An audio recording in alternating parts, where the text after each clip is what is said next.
Welcome to the award-winning Saints Happy Hour podcast. Seriously, this podcast has won awards. American standards are dropping every day. The show features Ralph, the best host in the world, who can barely pronounce his own name, much less anyone else's. Marcus Marquez Callaway. Dave is that dude who loves taking bathroom breaks. He's mad about almost anything, so make sure to lower your volume when he speaks. Put that freaking clown meme back up that I made. Jesus Christ. Andrew has sources, watches tapes, and knows football. He rarely shows up on time and wants to commit crimes to help the Saints win. Sean Payton would have done illegal things. Don't tell me I'm wrong, because you know it's true. Oh, and there's also Kevin, who is great at doing mock drafts, but struggles to actually watch Saints games or have a functioning relationship. Budrich wants to know how the doctor's doing. That ended. Anyway, grab a drink, sit back, and enjoy the insanity.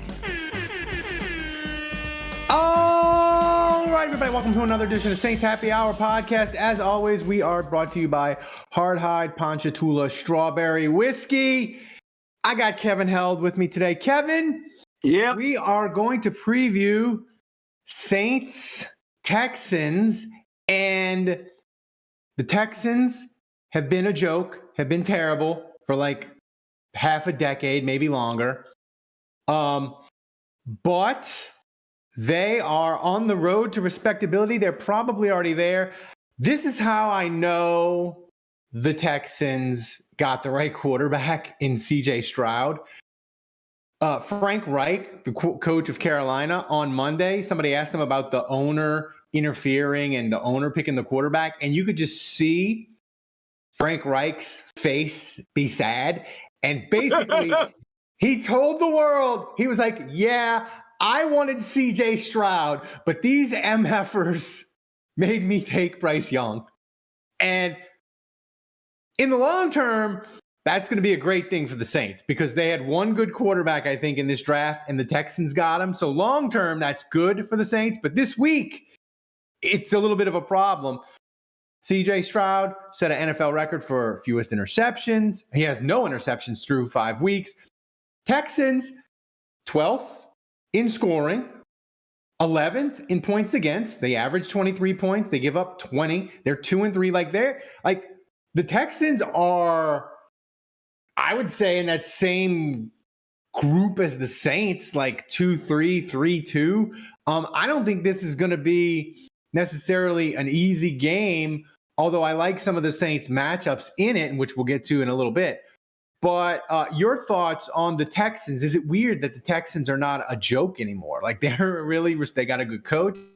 Weird that the Texans are respected. I mean, look, I hate saying respectable already. Hang on, I feel a sneeze coming. It's that fall air.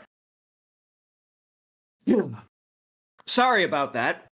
I feel weird saying that there's respectability for the Texans after 5 weeks, which I know is weird because we're making proclamations about the Saints after 5 weeks. Yeah. But the Texans have the third best passing offense in the NFL. Yep. Which is wild. And like you said, no interceptions. QB rating through 5 games for them is 100.3. Yeah. Like they have a better passing game than the Saints. And I mean, and that should be indisputable. Yeah, their offensive line is, and they're doing this with their offensive line is missing 3-4 guys, depending. Laramie Tunsil's out. They've been missing both of their tackles, I think, for three of the 5 games. So they've done it with a beat up offensive line. They can't really run the ball, although they want to run the ball. They run the ball on first down the third most of any team, and they're the worst at it. Right. So that's a thing that I think can play into the Saints' hands. But for the Texans to be doing this, and they're not even they're beat up, but you can see it. They D'Amico Ryans, he has a great coaching staff. They've been really good. The interesting thing with the Texans is they do things that Dennis Allen, when you do those things, he usually will put your offense in a torture rack, meaning this. The Saints, you know it, Kevin, their number one thing, Dennis Allen, his number one thing is, hey, we want to stop the run. Texans want to run on first down. So Dennis Allen's like, we're going to shut down your run. We're going to get you to 3rd and long. Then we're going to put you in hell. And I just wonder, I know Pittsburgh has a good defense. I know Atlanta, unfortunately, has had a decent defense this year. But I just wonder, like, if the Texans stick to their plan on running the ball on first down and getting in 2nd and 3rd and long, I wonder if this Saints defense will put the Texans offense on the torture rack.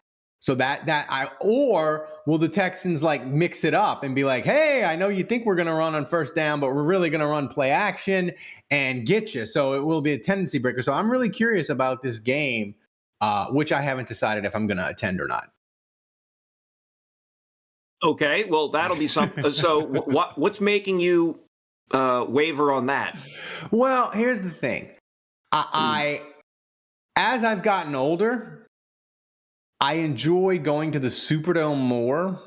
Yeah. Because I'm just, as you get older, I know that like there'll maybe be fewer and fewer times that I'll get to go with my mom and my brother as you get older, right? And so I enjoy that more. But the thing is, with road games, I enjoy them less. Like I'd rather just not be in the visitor stadium watching the Saints. My thing is, I'd just rather be at home, watching on my 65, 70-inch TV, eating my food, having my own bathroom, not paying a decent amount for good tickets. And that, I admit it, like I'm an old man. Like that's right. Understandable. Like young Ralph would have been like going to this game, 100%. But now I'm like, and the thing is this, normally the Texans, even though we talked about they're being respectable, right?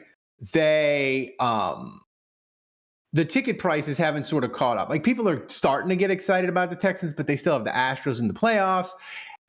So my thing is unless I can get a really good seat, I really don't like going to a Saints road game, because here's the thing.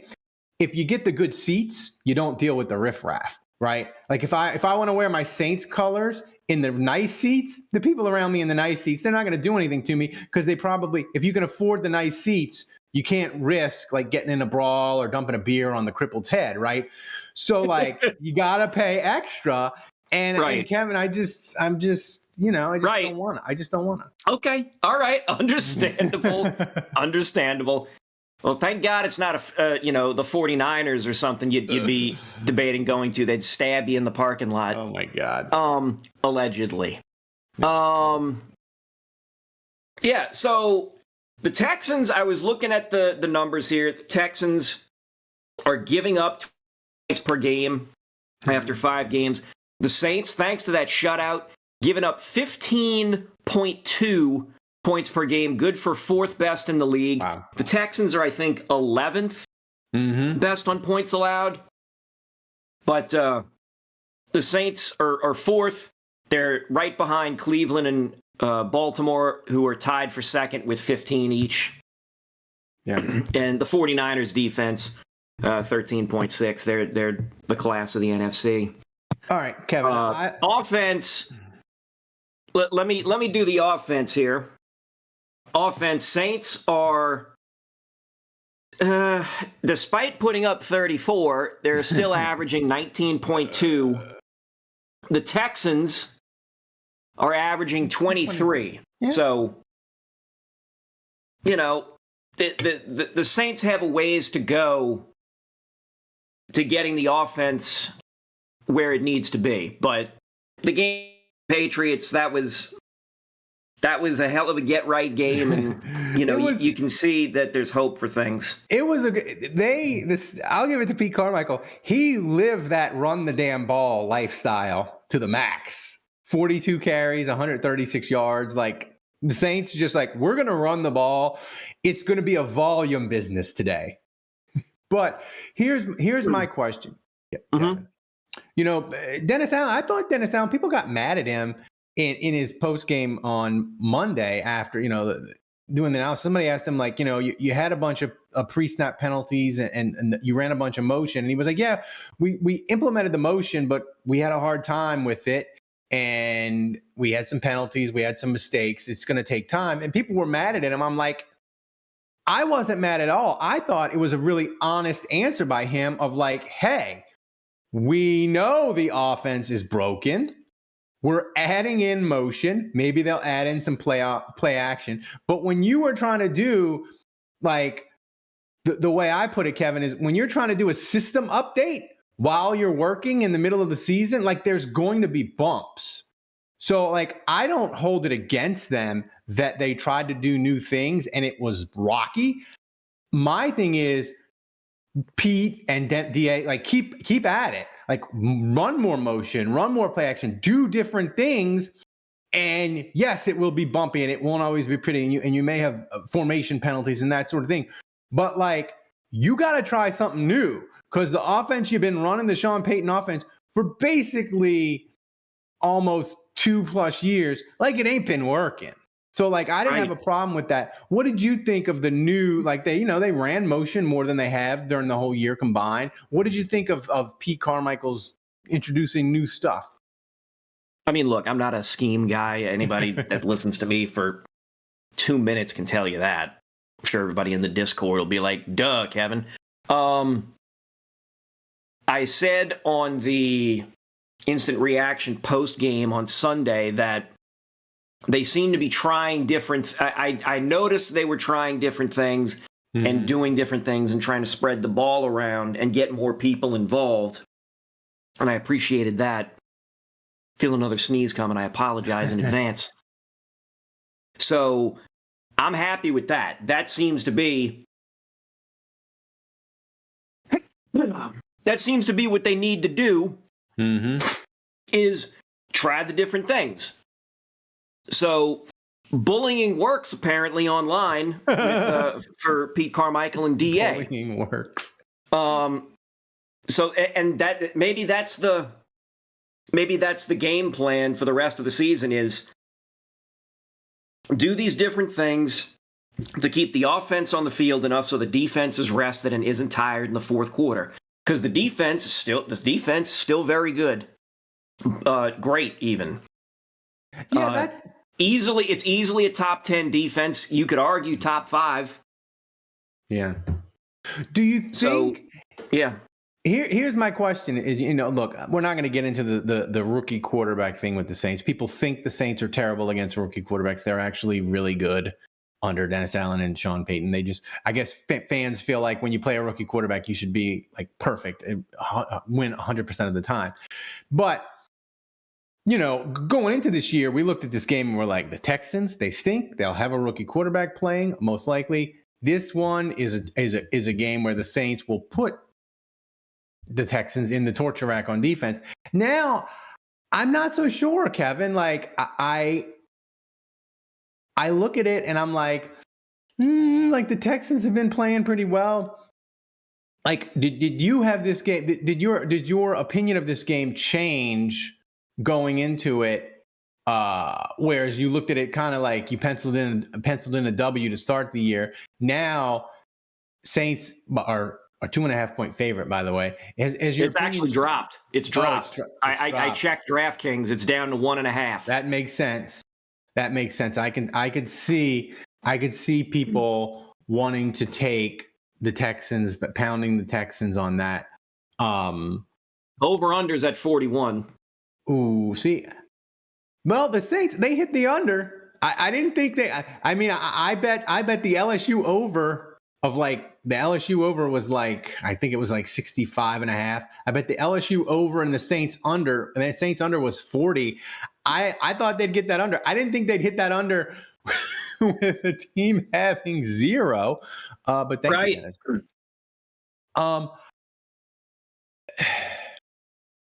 This Saints team,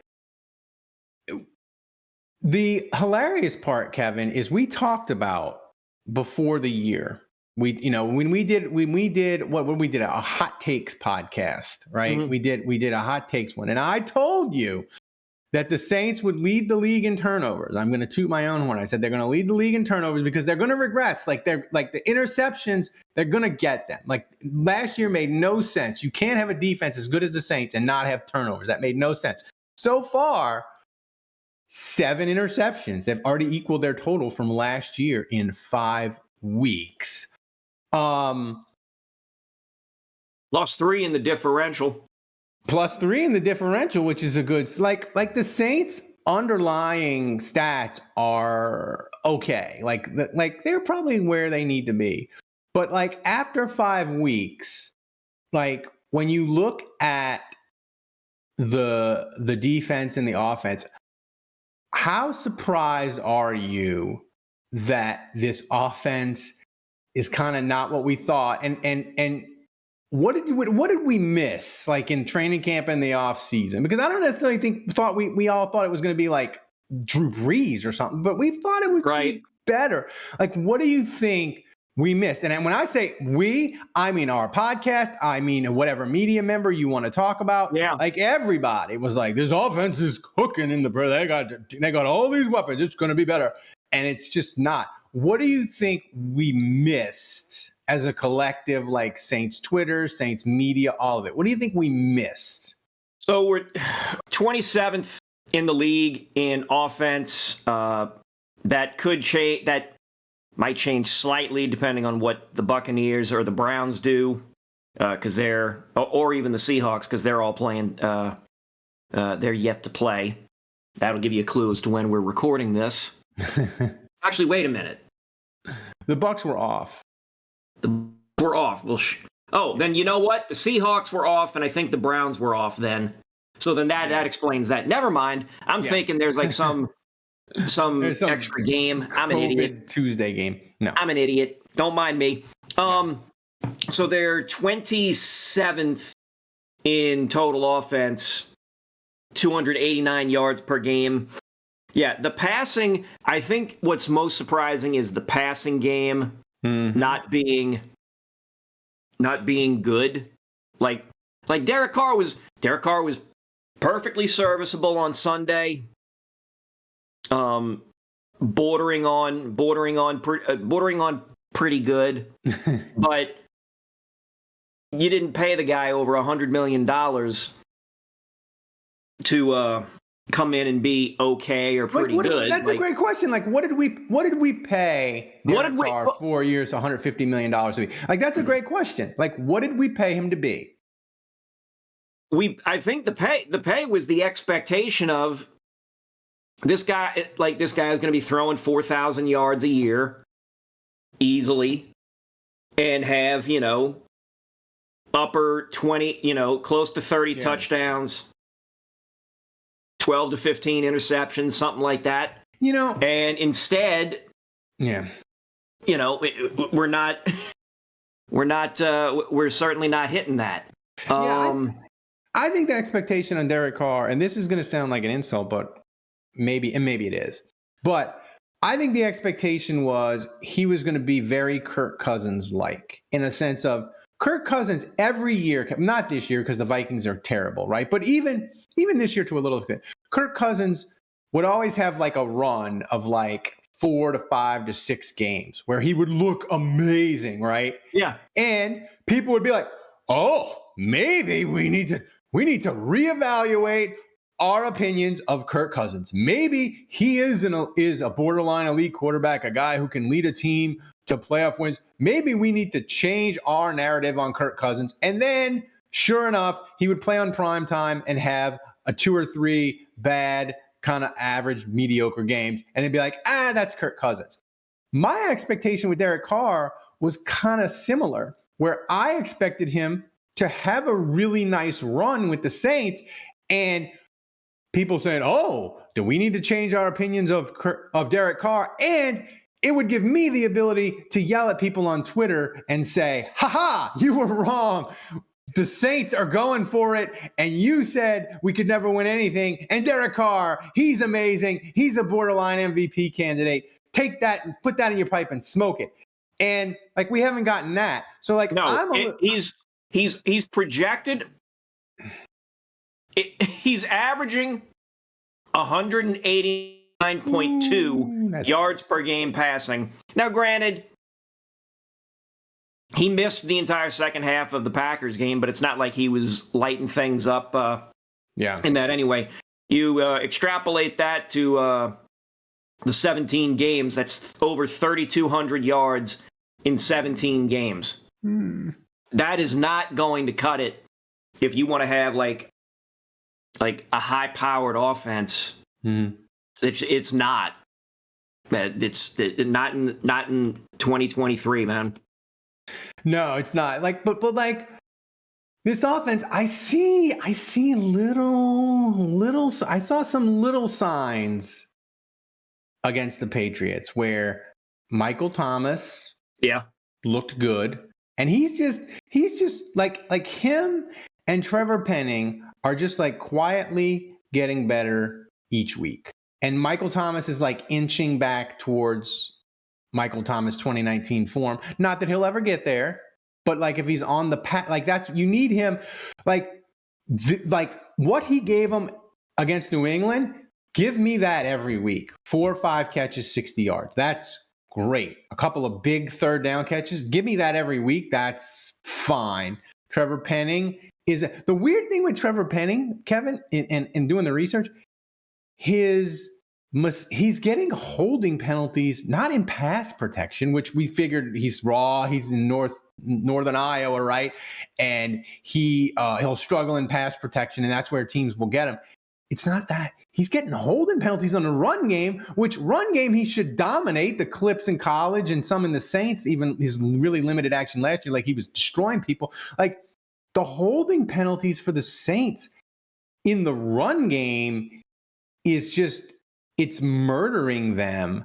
But my question to you is like, in a month, when we get to the trade deadline, let's say, what would be an expectation for this offense where you'd feel really good, that is reasonable? Like, I'm not asking you to say, hey, if they don't average 30 in October, then we got to fire people. Like what would be your expectation? We get to Halloween, either, and record wise you can say it, but like offense where you're like, I feel really good about where they are. They're getting close to what is a reasonable expectation for them. I mean, I would like to see Carr hit 300 yards again, like he did it in the opening week against Carolina. Right. Well, Tennessee threw for 305. I'd like to see him hit 300 again. I'd like to see him hit 200 again. He did that in week 2, and it's right. Good Lord.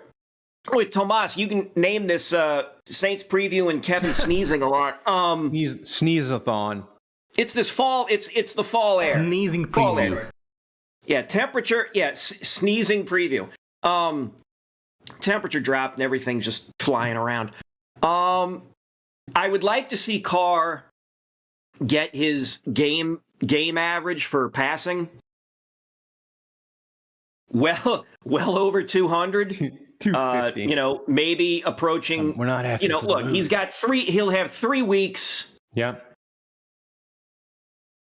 Something closer to 220, like for the average, which means he would have to do very well the next 3 weeks. So something approaching 220 on average. Okay. So like 700. He needs like 700 yards the next 3 weeks, roughly. Yeah. So, but your question was specifically about the passing or the offense on the whole? Offense on the whole, if we get to October, like Halloween, right, the trade deadline, like what do the Saints need to be for you to feel good? Like you're like, okay. I would like to see the rush get a little better. I mean, look, Kamara missed the first 3 games. We all know that. The Saints are sitting at 97.2 yards per game rushing. That's less than middle of the pack. I'd like to see them get up to average, close to 115. Okay. That would put them just above middle of the pack. So you get the rush, if the rush jumps up 4 or 5 spots, if the passing game jumps up 5 or 6 spots, 7 spots, defense keeps playing well. It goes back to my grand thesis that I talked about on Sunday, talking about now. Offense plays well enough to stay on the field, keep the defense rested, and they actually get some scoring drives going. Mm-hmm. The Saints can win. Like the plan itself. Like, I see the vision. Mm-hmm. That can be a winner. Yeah, that can be a winner. We got 2 minutes left, so we gotta redo our predictions. We make predictions on the podcast, and we decide if we're gonna keep them. I'll go first. I said that the Texans are to respectability, that this was penciled in as a W, and now it's changed. But I'm going, Kevin. Saints 31, Texans nothing. I think we're going to reach the most optimism we have had in Saints Twitter land and social media. We're going to reach the most Saints optimism we've had since 2018. I'm not saying it's going to last because they play Jacksonville on next Thursday. I'm not saying it's going to last, but I'm saying everything we want from the 2023 Saints, we're going to see it Sunday. And optimism is going to be out of control. They're going to put CJ Stroud on the torture rack. He's going to have 2 interceptions and a turnover. It's going to be a delight. It's going to be a romp. And everyone is going to make fun of me because instead of going to the stadium to watch it, I watched it at home. I'm sticking with my prediction. Saints 31, Texans. Yeah, and you didn't get shanked in the parking lot on the way out. Go. You got a minute, Kevin. All right. Saints 23, Texans 20. I had that penciled in as a W at the start of the year. The way they had been playing, I thought, well, shit, the Texans could probably win this one. I've since flipped it. I was looking at the Texans barely going over, but now it's back the other way. Saints barely going over. The Texans may or may not be without Tank Dell. He's in the concussion protocol. They have Nico Collins is their top wide receiver. He's been playing very well. They have my 2023 mock draft darling, Xavier Hutchinson from Iowa State. He's only had 1 catch this season. If Tank Dell is out, Xavier Hutchinson is going to get more action. He's going to get more action. I think this is the time that CJ Stroud starts making turnovers. That's right. I love it. So you're sticking with your prediction? Yes, I'm sticking with 23-20. I think Stroud is throwing two picks. Everybody, go to saintshappyhour.com, subscribe wherever you get your podcast, hit that like button, hit that subscribe button on YouTube. If you listen to the audio-only version, wherever you get your podcast in your player, search Saints Happy Hour, follow us, and give us a listen. I promise you'll love us. So for Kevin, for Thomas running the show back in Poland, I'm Ralph. Thanks for joining us. And until next time, the bar is closed.